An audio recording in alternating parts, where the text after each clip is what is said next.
sun. Where the place? Upon the heath, There to meet with Macbeth. fair is foul and foul is fair. Hover through the fog and filthy air.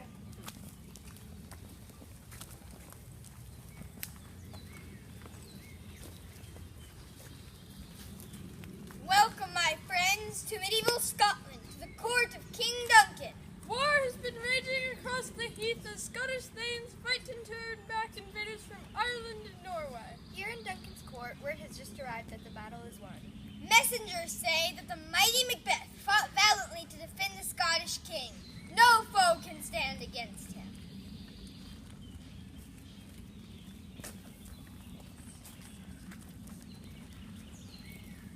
What bloody man is that? This is the sergeant, who like a good and hearty soldier fought against my captivity. Hail, my brave friend. All's too weak for brave Macbeth. Well, he deserves nothing.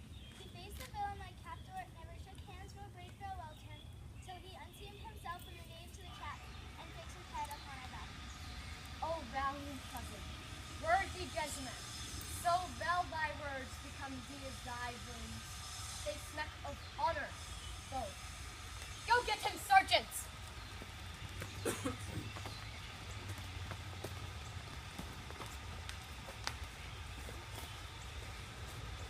Macbeth and Banquo are on their way to the home, knowing they will be welcome to the king's castle. But strange sounds and sights in an eerie fog is dampening their great victory. The witches are about to stop Macbeth and Banquo, making them very free.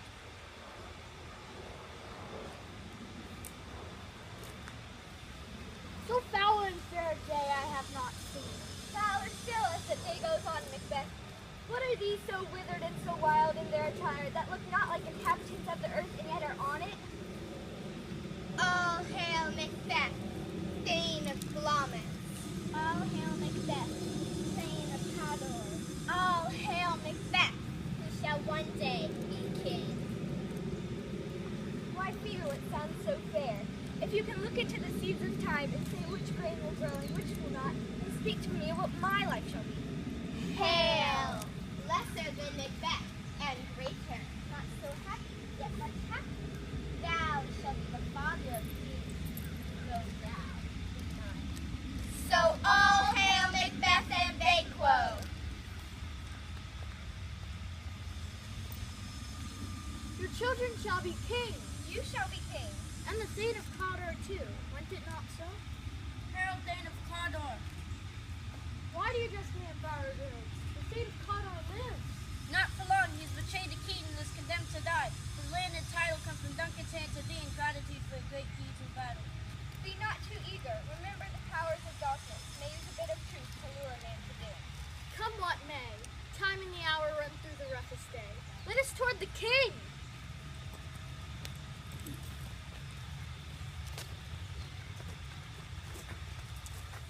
In Dunsinane, the castle of King Duncan, Macbeth was met with much congratulation and praise. He has told the king that he wishes to go ahead and see his wife, Lady Macbeth, and ask her to prepare their own castle for a visit from the king. You might expect Macbeth's wife to be eager to extend her hospitality to the king, and she is, but not in the way you would expect. Lady Macbeth has received a letter from her husband, telling her about the strange prophecy that he would become king. Suddenly, she wants her husband to be king so much that she is having murderous thoughts. Yes, I do fear your nature, my husband. It is too full of the milk of human kindness to catch the nearest way. I shall have to urge thee on. My dearest love, Duncan comes here tonight. Tonight, and when does he leave? Tomorrow. Never shall tomorrow come, my lord. Your face is a book where I may read strange matters. Let no one else see. Look like the innocent flower, but be the serpent underneath it. Leave all the rest to me.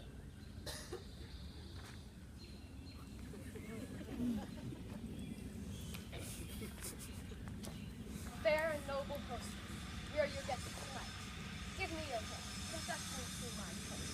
Beloved Highland, and continue your grace's fortune by your hosting.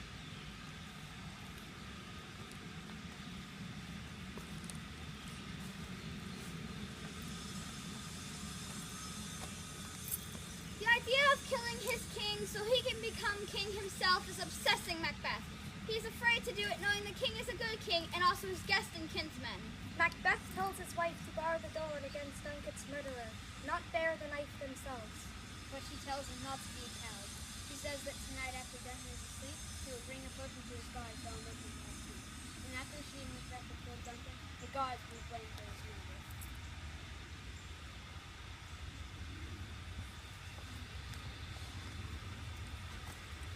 We shall proceed no further in this business. Would you live a coward in your own esteem, letting I dare not wait upon I would?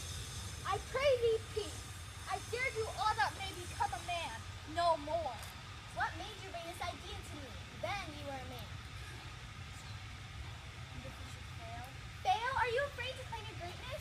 Screw your courage to the sticking place. I'm settled upon this terrible deed.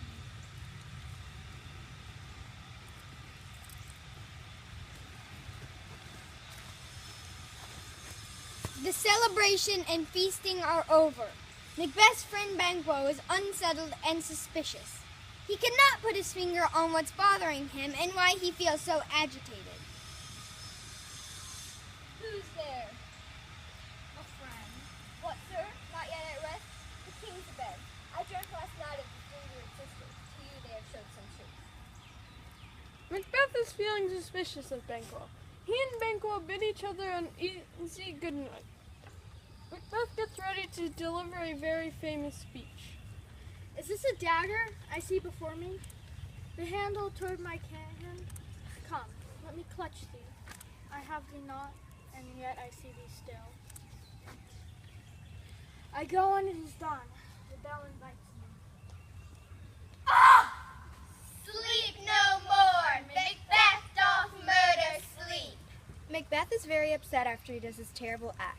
He leaves the scene of the crime and goes to his wife. Not knowing what he is doing, he brings the bloody daggers with him.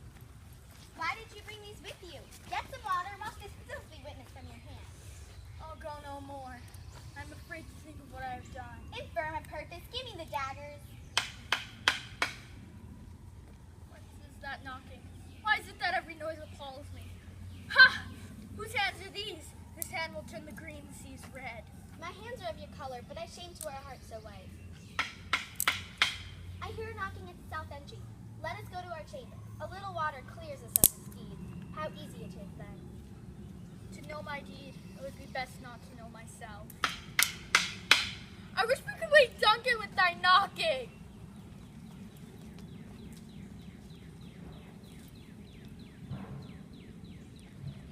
Good morrow, sir.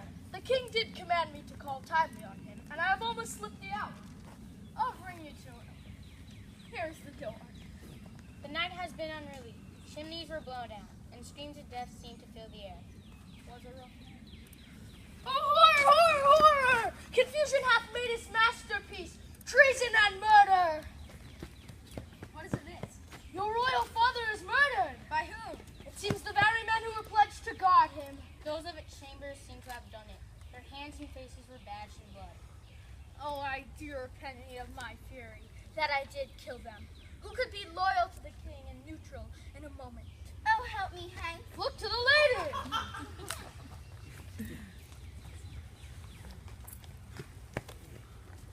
Macduff, Lennox, and the king's sons are all very upset over the deed.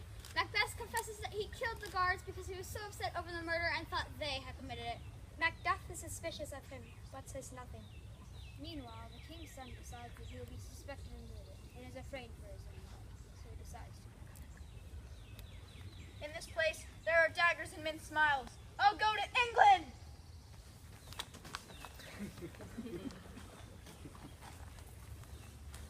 There is unruliness and unrest in the Scottish court. The Scottish thanes or rulers are suspicious of the king's son Malcolm because he has run away. They choose their greatest warrior, Macbeth, to be their king.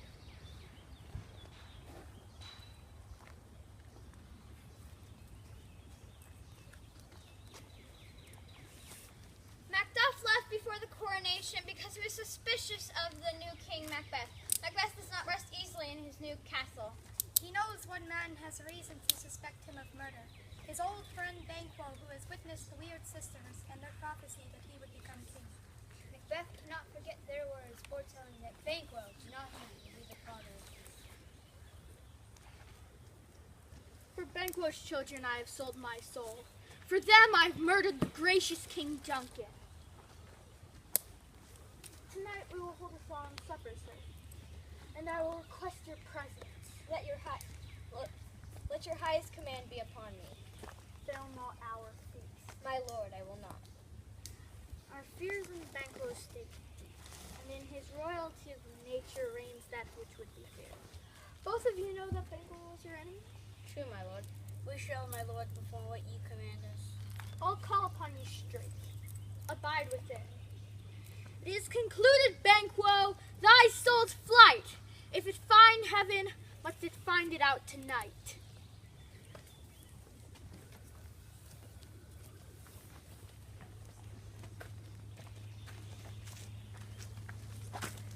King Macbeth's power has gone to his head, but it's not making him happy.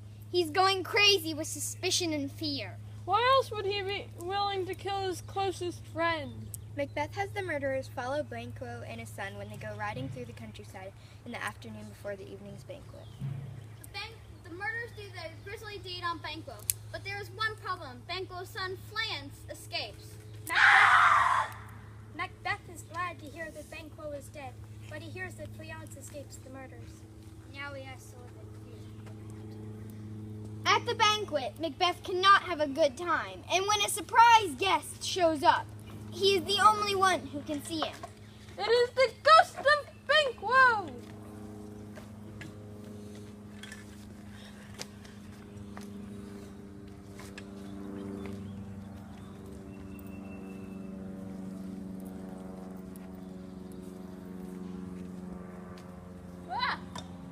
Would you have done this? What, my lord? Thou could never say I did it. Never shake your gory locks at me. Gentlemen, rise, his highness is not well. Over the next few months, Macbeth learns that getting to be king by killing others is not a recipe for happiness, and it does not bring peace to the land. Rebellion is growing in his kingdom, for no one knows where Banquo's son Flans is. Macbeth hears a rumor that King Duncan's son Malcolm is trying to stir up trouble against him in England. Macbeth thinks it's time to consult again.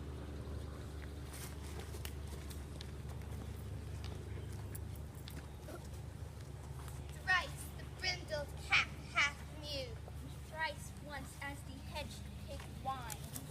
Harpier cries, 'tis time, 'tis time. Double, double, toil and trouble, fire burn and cauldrons bubble, eye of newt and toe of frog, wool of bat and tongue of dog, for a charm of powerful trouble, like a hell broth boil and bubble.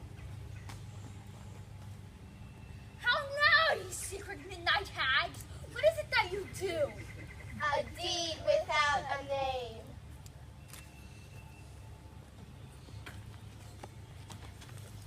Macbeth has come with questions. He demands answers, even if the answers will cause chaos and confusion.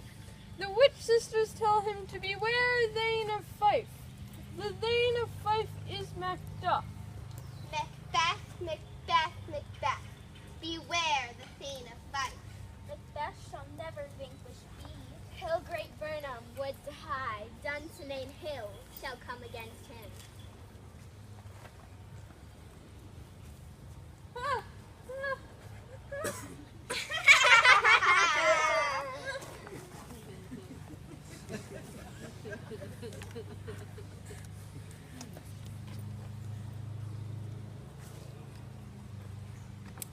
My lord, Macduff has fled to England. Should have acted the moment I suspected him.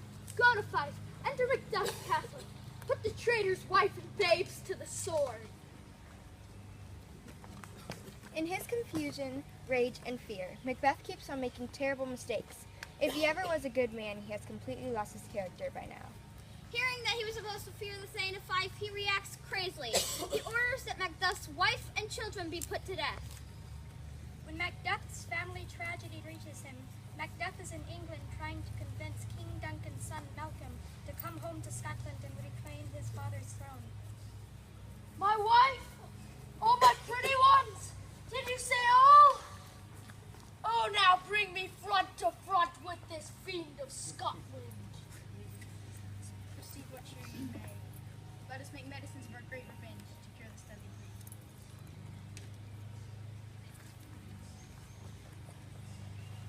Apparently murder was not as simple as Gordon and Beth thought it would be. Guilt is caught up to accuse nothing. The stubborn and scholar the doctor to observe her.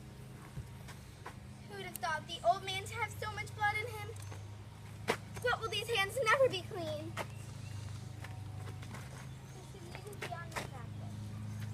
To bed, to bed. There's knocking at the gate.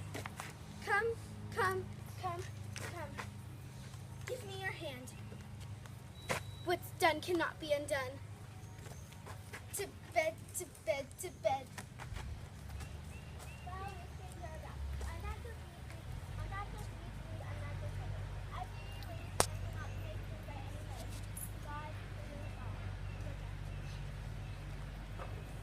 The English king has sent an army with Malcolm and Macduff to help overturn the tyrant King Macbeth.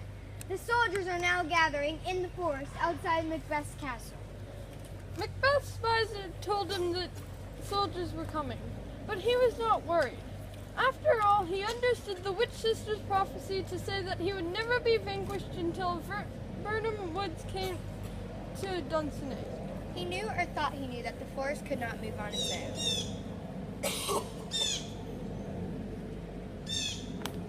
Speak, thou cream-faced loon! Where from do that goose look? There's 10,000 Geese? Villain? soldiers. What soldiers hatch death of thy soul? What soldiers, Wayface? English soldiers. Get thy face away! I've lived long enough. I'll fight till from my bones my flesh be hacked. Where's my armor?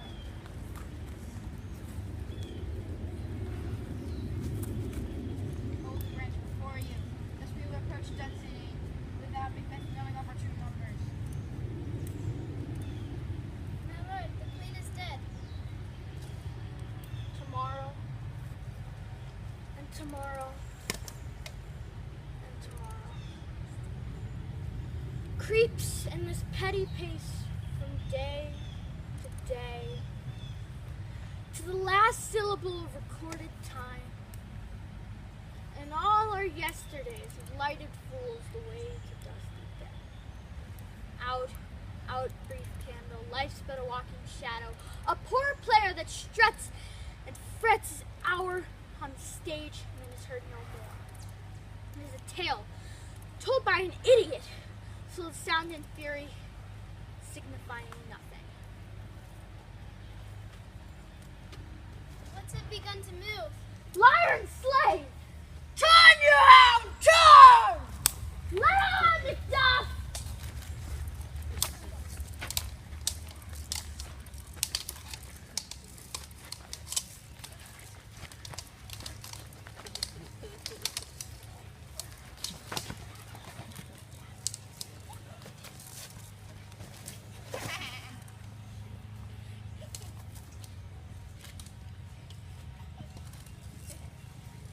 Hail, King, for so thou art! All hail, King of Scotland! Welcome back, our exiled friends, who fled the snares of tyranny. This ends the tale of this dead butcher and his fiend-like queen. By the grace of grace, we will perform in measure, time, and place. So thanks to all and to each one, to see us crowned